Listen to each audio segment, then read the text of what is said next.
nous allons enchaîner aujourd'hui avec la deuxième vidéo qui est la deuxième partie de notre première vidéo répartition séquentielle pour les troisième années primaires, deuxième génération.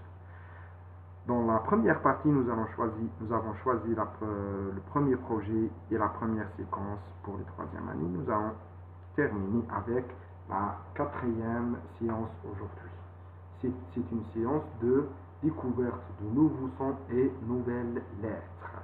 On peut aussi l'appeler, comme vous savez, séance de phonographie, ça veut dire découverte ou bien étude de phonèmes et graphèmes, correspondance entre la phonie et la graphie. Dans le manuel scolaire à la page 15, nous allons étudier deux nouveaux sons. C'est le son me et le son ne, ou bien vous pouvez l'appeler M et N. Notre séance commence par, comme dans la deuxième séance, par un petit rappel sur la séance de l'oral réception, ça veut dire le dialogue. Ensuite, on passe directement à l'extraction des deux phonèmes à partir du même dialogue. On extrait le mot Amina et le mot Lamine pour trouver les deux sons M et N. Puis on passe à une lecture synthétique dans le premier exercice, toujours à la page 15. Lecture synthétique veut dire une lecture syllabique entre les voyelles et les consonnes. Ça veut dire on va faire la combinatoire entre les nouveaux consonnes et les voyelles nous avons vu dans la deuxième séance. Ça veut dire le A et le I. Puis on passe à un exercice de reconnaissance visuelle et auditive accompagné des images des personnes. On trouve aussi les noms de ces personnages. L'enseignant lit les noms et l'élève doit découvrir l'existence du son me et ne dans les mots. Dans le troisième exercice, c'est aussi une reconnaissance auditive et visuelle, mais d'une syllabe, soit la syllabe ma ou bien la syllabe na, syllabe ni, syllabe mi. C'est le même principe avec le deuxième exercice, sauf qu'on a changé les lettres par les syllabes. Enfin, on passe à un exercice d'entraînement à l'écriture sur les ardoises et sur cahier de maison, bien cahier tissé, dans l'exercice numéro 4, toujours à la page 14. Ici, il faut insister sur la majuscule, la minuscule, et n'oubliez pas de tracer votre tableau avec les lignes et les interlignes pour insister sur les normes d'écriture. Cette séance prend 45 minutes. Et maintenant, on passe à la cinquième séance. C'est une séance d'oral production et écrit production. Dans cette séance, on trouve des activités ludiques pour nouvelles sons détectés et la séance d'oral réception. Dans le cahier d'activités à la page 8 et 9, on trouve des activités ludiques pour appliquer les deux anciennes leçons, oral production et écrit production. La première activité, c'est une activité de coloriage qui vise une discrimination auditive du son M et le son N. On trouve des dessins non coloriés et c'est à l'élève de colorier le dessin s'il entend le son M ou bien le son N. Puis on passe à une activité de chasse au graphème, c'est-à-dire une activité de discrimination visuelle, là où l'élève doit repérer la lettre M et la lettre N dans une série de lettres. Puis, dans une série de mots, il doit entourer la lettre M et la lettre N. Il faut faire attention aux majuscules, minuscules, l'écriture script et l'écriture cursive.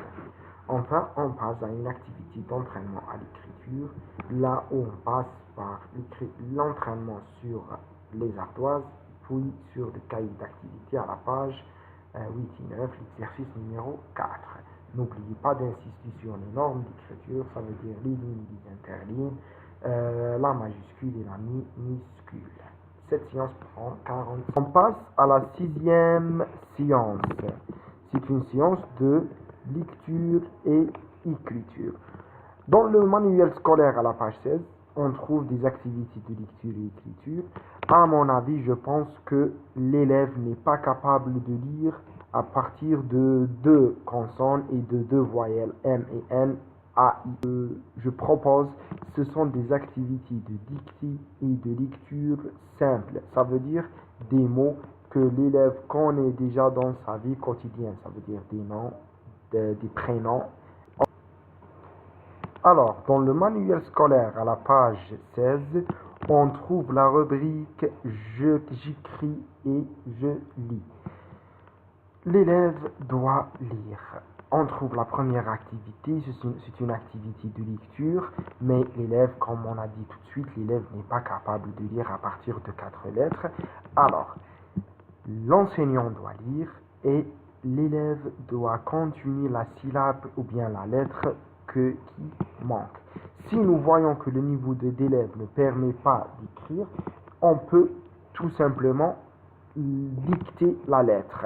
Par exemple, on peut dire qu'est-ce qu'il manque? Il manque la lettre M, alors, ou bien la lettre M, alors écrivez me et on termine. L'activité numéro 3, c'est une activité de lecture des prénoms. Si vous jugez que votre élève est capable de lire toute la série de mots, laissez-le lui écrire à son choix. Ça veut dire qu'il doit écrire les mots qu'il connaisse.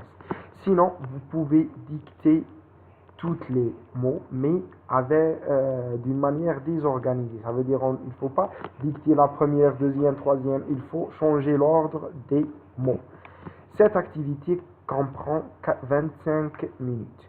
Ensuite, on passe à l'activité numéro 4, là où on trouve la rubrique lit à haute voix. C'est une phrase qu'on peut travailler avec une séance de compréhension à l'écrit ou bien une lecture oralisée. Ici, il faut inciter l'élève à la lecture, puis insister sur le son.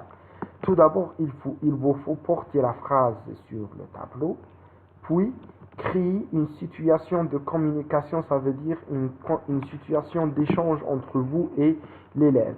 Même vous pouvez créer une situation d'échange entre les élèves eux-mêmes pour comprendre le sens de quoi parle cette phrase. Enfin, vous devez inviter les élèves à lire la phrase sur le manuel scolaire. Ils ont lu la phrase sur le tableau, maintenant ils doivent la lire sur le manuel scolaire. Cette séance comprend 20 minutes.